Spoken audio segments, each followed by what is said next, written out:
All right, so we're joined from Sarasota, Florida, the beautiful city there on the Gulf of Mexico in South Florida, by my friend, Shawny Robey, 1998 Madison Central alum, 2002 Southern Miss alum, former tennis champion, now the CEO of Lightshare Wellness there in Sarasota. We're in the Business Administration Career Cluster, and we've got a room full here with us at Velma Jackson High School, and we're recording this for all of our friends in Madison County Schools, Rosa Scott, Madison Central, Ridgeland High School, Germantown High School, the Academic Options Center, and our YouTube channel. So we thank you so much for taking some time to talk about your amazing career that you have as a business leader now. Thank you. Thank you so much for having me. I'm so excited to be in front of you and all of your students and staff. I'm just very excited to be here. So thank you. Oh, you're always welcome. Now, before we get into what it is you do at Lightshare, I think it's important to talk about your high school and college experience. Class of 1998 at Madison Central. You made history in your senior year. You were the first ever Black female tennis champion in the state of Mississippi ever. And it was a big deal. Yeah. We had, media at the school when you signed with Southern Miss. So just talk about, that high school experience, because you were involved in a lot of other things as well, but still made time to be a great student and a great athlete while in high school. Yes. So I loved and enjoyed my time at Madison Central. At the time, it was 5A. I think it's bigger than that, much bigger now than when we were there. But at the time, I was playing tennis, and I was the only Black tennis player period there. And so I started playing for Madison Central. And so fortunately, I was able to win the state championship every year for 4 years, which was fantastic. We had so much support though. And it was really challenging at the time because there was not a lot of, there are a lot of Black tennis players across the country, but there weren't very many in Mississippi. And so it was very foreign concept for people to kind of realize and understand that I took tennis very seriously. And I went on to play on a full scholarship at Southern Miss afterwards, but it was definitely something very new and foreign for people to kind of experience. But I had the best time, and I had the best time with people supporting me through that. Now, of course, being the first to do anything is met with some adversity too. So I did also have to experience some of the other side of things, just because I think when you're the first to do something, or when something is very seems sort of unnatural to folks, you sort of kind of have to be prepared for what happens when you stand out and you're doing something differently. But my entire career, whether it's tennis or the business I chose to go down, being kind of the first to do something and stepping into things is not something that I'm afraid of, but I am comfortable with knowing that people are uncomfortable with things. And so for me, it's really important to strive to be the very best at something, give someone something to talk about. And that's okay if they're talking about you, but to have them talking about you because you're the best, or because you're undefeated, or because you are breaking barriers, or whatever the case, and that's all right. They should continue to talk about you. Yeah, and this is before the Williams sisters, this is before Coco Gauff, this is before Sloane Stephens. Tennis has become more and more diverse over the years, but you really were one of the only ones in the country at that time. So it was really, really a big deal. Now, and also, and you found time, we were in choir together, which is where we became really close friends. And so I always tell students in any school, find ways to be diverse. We used to have lunch together every day, and we had some of the deepest conversations just about life. And, people wouldn't suspect people, somebody like you and me being so close, but, that gave me a lot of perspective. It gave, and we continued to be friends through while we were at Southern Miss, but, it really adds to your experience, no matter where you are, in high school or college, get to know people that are different than you. It's amazing how much you'll find out you have in common. Absolutely, Greg. That's extremely important. So, to your point, playing tennis was not the only thing that I did, but it was really important to me to be in other activities, other clubs, to have diversity of thought, diversity of friends. I think that's how you grow as a person. So not, it's comfortable, right, to be in your own space with your own folks and doing your own thing. You know, you're on this team with your friends or people that are your cousins that you go to school with. But I didn't have that. I'm not from Mississippi. I'm from Wisconsin. So coming to Madison Central, I was coming from Milwaukee. I didn't have, you know, family or anyone else in town other than my sister, you know. So it was very important to me to branch out and gain as many friendships and have as many experiences as possible. So, you know, with you and I being in choir together, it was probably the one, beyond any other experience I had at Madison Central, that was probably my most rewarding experience, because I gained friendships out of that, like you, that I've taken, that I have for a lifetime. You know, and without having branched out into places that I was not necessarily comfortable, I wouldn't have those friendships. I would have had those experiences, and we wouldn't be here, you know, without that. But even having those conversations from just different parts of life, different different experiences that, you know, for example, you and I have had, that we can have those deep conversations. That's extremely important in terms of just personal growth, as well as gaining perspective on someone else's life. I think it's, you know, especially with tennis, being Black, playing tennis, people are very acutely aware of color and other things. And I always say, you know, and, you know, Greg, you were this kind of person too. It's not that we don't see color. I think it's important to see people's differences. It's 100% important to recognize people's differences, appreciate people's differences, learn from their differences, understand their experiences from their perspective. And that's what gives us sort of that well-roundedness that we need. Although we don't necessarily experience the same thing, it is very important for me to understand where you're coming from, what your life has, how your life has shaped you to be the person that you are, myself. So that is what I have gained from a lot of the things that I've done, and a lot of the clubs that I was in, or friendships that I've gained, or even my college experiences, work experiences. It's extremely important for me to gain perspective. And the only way to really do that and to gain empathy and just a really well-rounded level of understanding for people is to branch out and get to know other people, and step outside of your comfort zone and do things you've never done. Absolutely. And then, you know, you graduated in 98, went on to Southern Miss, where you were the first Black tennis player in Southern Miss history. And we have a lot of Yeah. athletes in here that play a variety of sports, and some of them have the aspirations to play on the college level. And we'll have people that'll see this later and want to play on the college level. But I think it's important to understand, when you're a student athlete at a Division I school, or even a Division II, Division III NAIA JUCO, there's a high level of demand for not only academics, but also practice schedules, travel schedules. You were in Conference USA, traveling all over the country. On top of being involved, you were the line sister at Delta Sigma Theta of our friend Miss Davis as well. So had a big part on the social scene. But you were having to have top scale academics. If you guys got back from a match, you had to be in class the next day. You know, I tell the story all the time. When I was at Southern Miss, I'll never forget. And we both knew Marvin Young, the football player, and we had a great career at Southern Miss. They played a football game at UAB the night before on ESPN in Birmingham at 8 something the next morning. I'm walking across campus and I passed Marvin Young. I'm like, dude. And he's like, yeah, man, I know he played last night, but I got a test. I couldn't miss it. You know, it's not like high school where you can, you know, skip the next day because you're tired. The level of commitment is exponentially higher than high school. Absolutely. You are absolutely right about that. So and there's more, being an athlete is more than being an athlete. You have to be a student. You have to be so self-disciplined. You have to be on top of your game all the time. And also, let me go back. Playing, you know, of course, I was fortunate enough to play Division I, Division II, Division III, NAIA. Those are all accomplishments. No one should think that, well, it's Absolutely. not a Division I school. It is an accomplishment to be able to play at any level for any university, and someone's paying for you to do that. It's an extreme accomplishment. So don't let anyone ever let you think otherwise. So that's number one.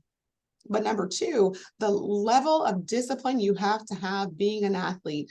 Now, are there things that will happen on the collegiate level that make things a little easier? Sure. We don't, if you're on, let's say, a full scholarship, you're not having to stand in, financial aid lines, doing these other sorts of things, right? Those sorts of things are taken care of for you, and that's a blessing.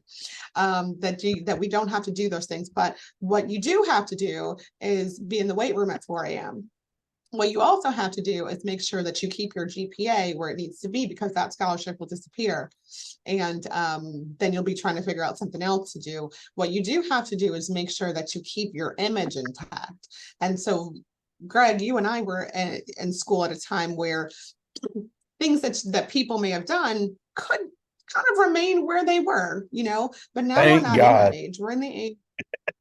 Yes. But now we're not in that age. We're in the age of when you guys as students go to school, everything is documented and recorded and all sorts of things. So you have to make sure that you're acutely aware of your behaviors and your surroundings and your choices, because as a student athlete, all of that matters. All of it matters. Because a university wants to make sure that their athletes are not only at the top of their physical game, but that you're representing the university in the way that they would prefer you to. So that's extremely important, but also just keeping on top of your grades. You're going to be traveling as an athlete, you're going to be on the road. That means that you have to balance your time. You're going to be missing class. So you have to make sure you have friends in that class that can help you with notes and other things. You also have to make sure that you have relationships with your professors. It's okay to be introverted, and it's okay to really not be comfortable putting yourself out there, but professors, just like your teachers here, are people too. So if you have those conversations with your professors and say, listen, I'm an athlete, I'm going to be on the road, and I'm going to do everything that I can to be successful in this class. What can I do to get ahead? What information can I get online? What can I do to make sure I'm successful in this class? Because no one's going to hold your hand through that process at all. So it's really important for you to take the bull by the horns and say, I'm in charge of the rest of my life. So I'm in control of what happens here. Nothing is truly, there's only a few things in our life that are truly outside of our control. We're like, well, I have to throw my hands up. This is outside of my control. I can't manage this. But a lot of things are. And a lot of things are a result of the choices that we're making. So, Absolutely. it's one thing to say, well, up with my grades because I had a tournament and I was on the road. No one cares. It doesn't matter. If you knew you had a tournament coming up and you were going to be on the road for a full week, that means that you had to plan accordingly, get ahead of your work, get the stuff done on the plane, get the stuff done in the van on the ride to UAB or wherever you all are going, and make sure that you are keeping up with your own things. Because a lot of things that happen to us are just a result of our choices. Right. So, when we were 5 years old and our parents dropped us off at kindergarten, they say, make good choices today. But that kind of follows us through the rest of our life. Every day, we just have to figure out how to make good choices. Absolutely. Now, after college, you got your master's at Southern Miss, but you wound up getting an MBA, which you've parlayed into a career as a CEO at Lightshare Wellness there in Sarasota. Now, Lightshare Wellness is a mental health type of behavioral health center, and you don't have a background in that, obviously, but that's a perfect example of they need business people in every single field. So talk about what all Lightshare Wellness does and what your role is there and how business is needed in every type of field. Yes. So I will say that there is nothing that really exists that you don't need someone with a strong business mind and strong business acumen to kind of get you through. Everything that we do, every business that is run out here needs someone who can run a business. And you guys as business students, and if you continue your careers, getting your MBAs or business degrees or whatever you decide, there's always a baseline in business. So I went and I had my first master's in communications, and I got my second master's in business, and I emphasized in international business because I wasn't really sure how I wanted to go about doing what I was doing, but I knew that I wanted to have as broad base of knowledge as I needed to. I I had worked in healthcare for a while, and let me back up. You don't have to know exactly what you're going to do when you graduate from high school or when you graduate from college. You just need to make sure that you're picking a path that's going to be relevant, There you go. because you can always parlay that into anything. So you don't have to think, oh, I don't know that I want to work for a hospital. I don't know if I want to do this or that. It's okay. Just make sure what you're doing is relevant and it's going to parlay into anything that you do. So with me having a business background, when you go to the hospital, and the behavioral health hospital is one that deals with psychiatric disorders and substance use disorders. That's the type of facility I run, and I'm the president and CEO of this organization, which primarily means that I oversee everything that happens here. I look at the vision, the 5-year vision, 10-year vision. What are we going to do? What kind of buildings are we going to build? What kind of patients are we going to serve over time? And I also have to understand the revenue models. So I don't have to be a doctor. The doctors have to do what doctors do. The nurses have to do what nurses do. The therapists have to do what therapists do. But what I have to make sure of is that we have the proper revenue stream coming in to keep the doors open. Because if someone doesn't understand behind the scenes how the revenue flows in and out, what your expenses look like, how much are we paying each person, how long are people working? How much overtime are we spending? Someone has to run that ship in the background. And that's what I do. I make sure that all of the moving pieces that you don't see are being handled properly. So I'll give you an example. When I walked into this organization, it was failing. I walked into this organization a couple years ago and it was failing. And when I say by failing, I mean that we were in the negative. Our revenue was in the negative.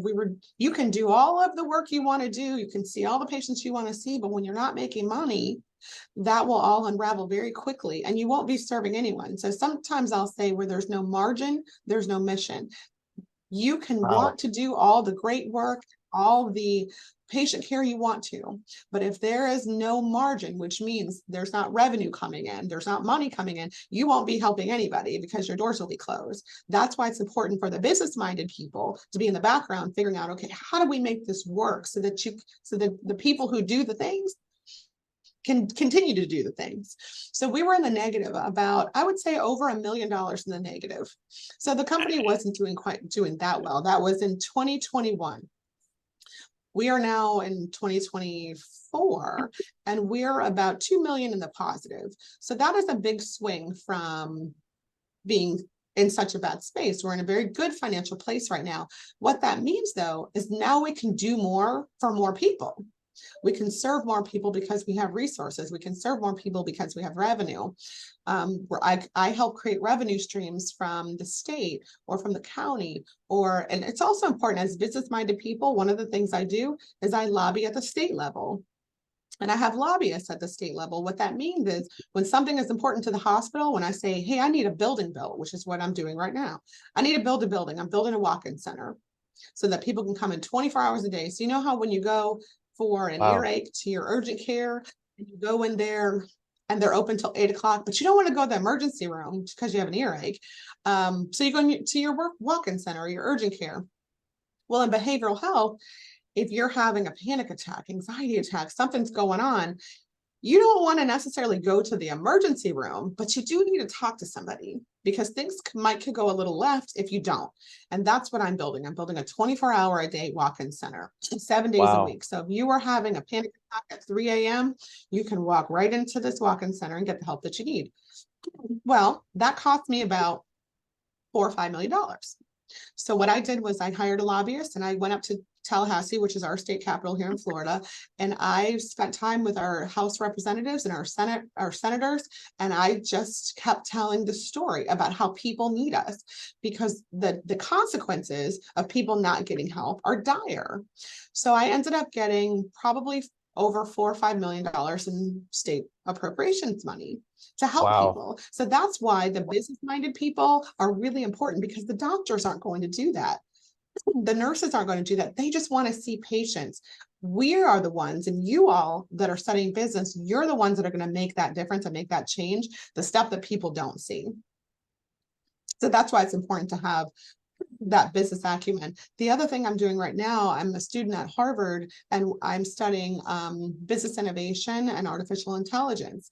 So the reason why, when we talked about this earlier about staying relevant, well, we know that AI is the next wave of everything that's happening. We can ignore it if we want to and say, well, we don't want that to happen, but it's happening, right? So there's a lot of ways in which AI can affect healthcare. And so I want to make sure that I'm ahead of the game, having the business mind and having the business acumen. What can we do in the way of AI and innovation so that we can be on top of things? So let me give an example. You all, especially different generations of folks, we go about things differently. So let's say our grandmas might want to call someone up and say, hey, this is going on, I'd like to make an appointment. But a lot of us are not interested in doing that. And especially younger folks are not interested in sitting on the phone with someone to sort of work out an appointment or schedule. But what I'm doing is I'm getting some AI chat boxes so that you can just log onto the app, have that conversation with an AI bot, at least have a basic conversation about what you need, when you need it, when there's availability, when you can come in, run your insurance, and all those things can be done without people, right? But you can do them through machine learning and AI. And so in the long run, it provides a greater level of efficiency. It provides much better customer service when you can just get in and get out and get what you need. And it also just streamlines when we talk about revenue. If we're talking about paying X amount of dollars for an AI system that really just handles that front desk really quickly versus 10 people who maybe call out sick, or they don't really understand what's happening, or they don't know how to use the system and they need to be trained. That's maybe they slip and fall and there's a workers' comp situation. It is actually better on the revenue side in the long run. So those are sorts of decisions you make as a business-minded person and as business majors. Those are the sorts of things that you make the decisions about. So that's why it's really important to stay relevant. And that's why in every industry, it's going to be important for someone with a business mind to be able to make those pertinent decisions, whether it's in healthcare, whether it's in the automobile industry. It doesn't matter what it is, you're always going to be needed. Yeah, and you mentioned about being about in college being relevant. Business and communications, which you have your master's in, neither one of those fields are going anywhere. Even if it is, well, like you said, with the AI communications, you got to have people to communicate to customers, because at the end of the day, any business depends on customers. And then, like you said, with business, if you ever got burned out with what you're doing, there are several industries you could transfer those skills into.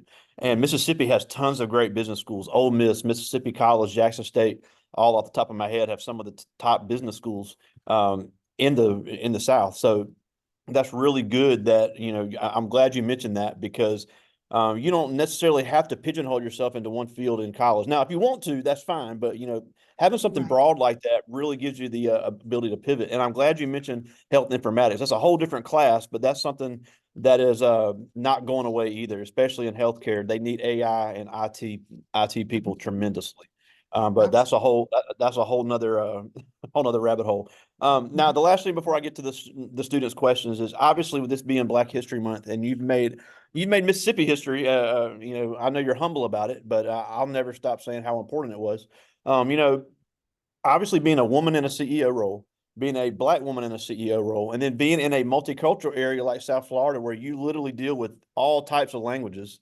Yes. In Mississippi, this area of Mississippi is diverse, but it's nothing like South Florida. So just talk about some of the struggles that you have to deal with being a double minority in a field that is Yes. so male dominated. Absolutely. Thank you for bringing that up. Remember earlier in this conversation, as we talk about being the first to do something, I am one of those people, and you all have to be people too that are comfortable with other people being uncomfortable, right? And so it's extremely important for me to have been as educated as I can be, to get, whatever degrees I needed to get, and to stay getting continuing education. Because remember, just because you have a degree does not mean anything. You have to continue your education through the rest of your career in order to stay on top and stay relevant. So I had to make sure that I was doing all of those things. But being a Black woman, in this field, that is not something very common. It's not common.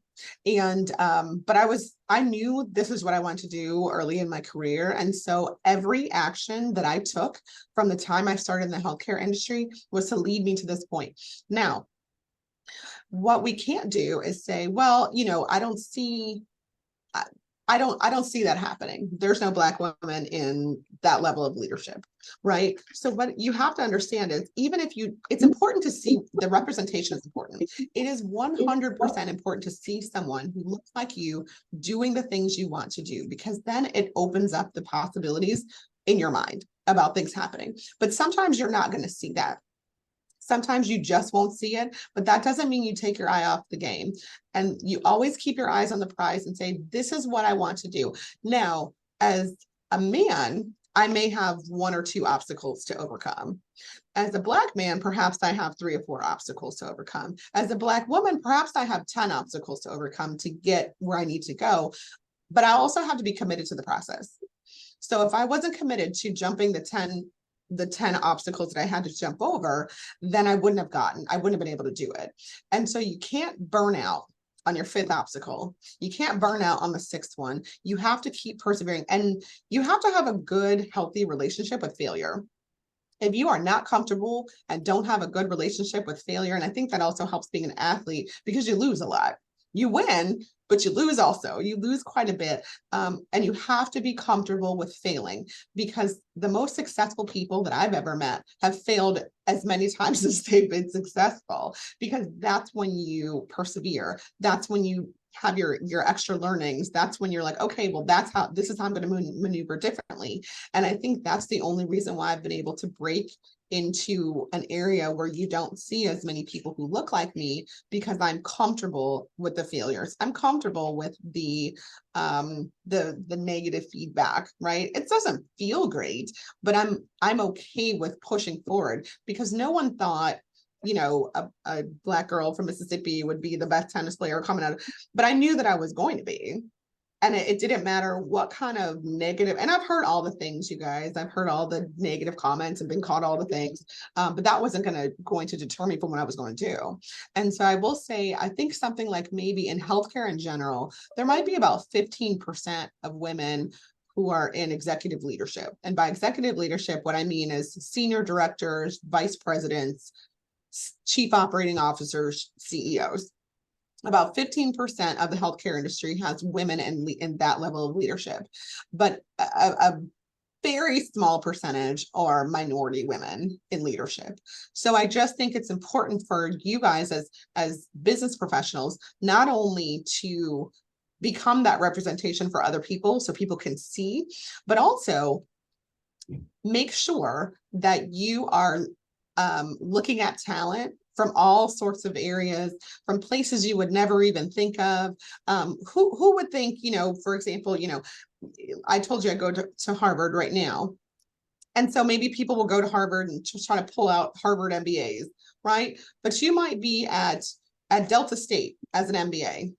You have to make sure that you stand out, and that you put yourself in situations where you are able to be seen, because you are just as smart and just as capable of working at NASA as any other Harvard MBA that there is. But you might have to jump a few more obstacles so that you are seen. But it is important to be seen and as one of my mentors would say to me, take up space in the room. You deserve to take up space. Take up as much space in the room as possible. Make sure that you are heard, and make sure that you are seen. Make sure you go to your leadership conferences, or you sign up to be a member of the young professionals leadership in the chamber. You do the things that are necessary for people to see you, because you deserve to be seen. Regardless of what school you went to, where you came from, some of the most brilliant minds have come out of places that you would never think of and never believe, right? So make people believe it, And that so goes I back think to that's what I joining. can speak to Yeah, and that's also yeah, includes joining go ahead. student organizations in college. Find ways to get involved. Some of these companies are Yes. dying to have interns. That gets your name out there. All these student organizations are just as important as the GPA in college. And then It you did mention one thing that I did want to hit on real quick is you talked about, the only thing, our athletic director in high school, Mike Justice, used to always say, the only thing that compares to winning is losing. I will never forget when you had your first loss ever in high school. You were devastated the next day. There were racial slurs thrown at you from the fans and everything. And I don't Yeah, think you lost another set after that, because it never really, did. you could have easily given up, because I'll never forget how upset you were on that. But you never lost Mhm. another set in high school after that, because you used it to over, you're like, look, it was some BS how they beat me. I was really hurt by what they said, but it inspired you to overcome that obstacle and dominate the rest of the season. So that was a great deal as well. Yeah. But I do want to get to do want to get to as many of these questions as I can. This first one is Mariah LaFleur. She's a junior. She's one of our volleyball players here. And she asked, what strategies work best for you to stay on top of your work while you're a college athlete? Yeah. So strat being intentional. So if I could say nothing else, if you remember anything about this, be intentional. Nothing happens by chance. Nothing happens just like, oh, it just really worked out for. Be intentional. If you need to get your work done, you carve out time every single day. If you're like, I got practice after school, I don't get off until this time, I'm not getting home until 8 o'clock at night, because that's our reality. That means that you set your alarm in the morning for 5 o'clock in the morning, and it may sound rough to get up that early. But if you set your alarm for 5 o'clock in the morning, you say, I'm going to take a shower, I'm going to study, because it's very quiet at that time in the morning, from 6 to 7:30 before I get on the bus or drive to school. You have to be intentional, because you know what's interesting? We're intentional about a lot of things that we make time for. Yeah, But when you want to make time for something, you will. And so it is very important to make sure that you put your phone on do not disturb. Put your phone on do not disturb for an hour and a half at night, so that you're not checking social media, you're not getting texts from people. And let people know, the people who care about you, the people who care about you and your success will make sure that if you say, hey, I can't talk from 8 to 9:30 at night because that is my time to get my schoolwork together, my whatever I got to get together to decompress, they will respect that. And anyone who doesn't respect your time is not looking for you to be successful later. So that's what I would say about that. absolutely. This is Colton Johnson. He's in ninth grade, and he asked, what do you enjoy most about your current role? So I love being the CEO because I'm able to make the decisions. So if you're the type of person who wants to be in charge and is comfortable with people taking your lead, you have to be a natural leader. People are looking to me to make the final decisions. I rely on my team to give me a lot of data and information, but at the end of the day, I'm the one who makes the final decisions, right or wrong. I make the final decisions, but I'm very, very comfortable leading a team, and I lead a team of 300. And I Wow. do love that. I love being able to take as much data and information as possible, have a vision about something, and then execute that vision without having to go through 15, 20 different people to get their opinions. I'm able to execute things quickly. That's awesome. Here's a good one. This is Rondell Ellis. He's in ninth grade, and he asked, what was your biggest inspiration to get where you are now? Yeah, so I will say my dad is a surgeon, and he's also a CEO at a company across town, and he runs a big healthcare organization. And I will say that people like him, and I had positive mentors in my life that encourage me. And I think if I could say anything to you all, it is important to find a mentor. And it doesn't have to be someone who looks like you, someone who has lived the life that you've lived. It is important for you to look for someone who is doing what you want to do or exhibiting the behaviors that you want to exhibit. Look to someone, for example, like Greg. Greg is somebody who has high morals, high standards, right? If I were young, I'd look to him to say, I want to be like him. And I would connect with Greg and say, hey, Greg, I want to do X, Y, and Z with my life. And I just see how you maneuver. Would you be okay mentoring me? It is 1000% important, whatever you want to do in your life, to find mentors that will help you get there and that you can emulate their behaviors. You never have to reinvent the wheel because somebody is doing what you want to do. You just need to find a way to do it differently or better or what have you, but you do need to have people that you look towards.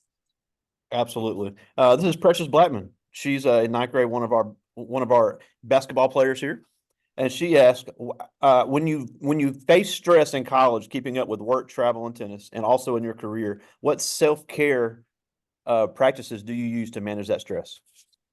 Sure. So because I'm in the behavioral health industry, I'm going to always say that therapy is important. And especially for you all as younger kids, you guys have stressors that I didn't have and that some of us who are a little older didn't have because we didn't have the pressures of social media. We didn't have the pressure of 24-hour news cycles. We didn't have the pressures of some of the things you all deal with. So self-care, we have to just look at in two ways. One is sort of the tactics, and some are more strategic. So your tactics of self-care might be, let me go get a massage today, or let me read a book, or let me just unplug. Those are more tactics. Your strategy needs to be, what does my life look like? Is my life overly stressed right now? And if that's the case, then start looking at, who do I have around me? Is that, are all my friends the right friends to have? That's a practice of self-care. Have I overcommitted? I'm in 5 organizations, but I'm kind of just halfway in between all of them. Maybe I need to narrow that down to 1 or 2 because I'm a little overstretched. Am I getting enough sleep? Or am I on my phone in the bed looking at, Snapchat or whatever the case half the night? Those are things you really take inventory of and say, is my overall health and well-being being affected by the choices that I'm making? And I think that's the way you kind of look at self-care, as sort of on a macro level and a micro level. Absolutely. Well, we're almost out of time. And as always, we thank you so much for fitting us in your crazy schedule. And it's just such a joy all these years later to still have somebody so amazing in my life. But before we go, just let these kids know that why does the business field need such a diverse talent pool, whether they're have everything already or they got to work just as or harder than anybody else. The business field needs them. So why should they consider getting into this type of field? Yeah, so you are needed regardless of your background. Well, not even regardless, because of your background, because of all of your different shared experiences, because of everything that you've had to do. You are needed because diversity of thought is so important when it comes to the decisions that are being made. So let's just talk very briefly about healthcare. When you think about healthcare, a lot of the decisions that are being made at that executive level. What are we going to provide? What healthcare do the patients need? And you are being directly impacted by that. So when you go, if you happen to have high blood pressure and you go to your doctors and they're like, we're going to do X, Y, and Z, it's because someone at the top said, this is what we need to do. But if you have people at the top that have diversity of thought, come from different backgrounds, they're going to say, you know what, this is probably better for this medication is better for people of color because perhaps this and that, the third works better. This is perhaps the better medication for women, or this may be a better treatment modality. You have to have diversity of thought at the top in order to make decisions that are best for the people that you serve, whether you're in the car industry, the healthcare industry, whatever. Consumers are all of us. We're all consumers of all the things. So you want to be able to be represented at the levels at the top that represent you and what you look like, or what your family is thinking, or what, perhaps the different income levels, whatever the case. You need to have strong business-minded professionals that come from diverse backgrounds, that have a lot of different opinions, and that's how you get to the best outcomes. Love it. Well, I know you have a crazy schedule, and we again thank you so much for joining us. Shawny Robey, all the way from Thank Sarasota, you. Florida, CEO of Lightshare Wellness. It's always such a joy to have you, and I got to get down there and hang out with you. So we'll talk to you soon, my friend. Thank you so much. I appreciate you. Thank you all. All right, see you, buddy.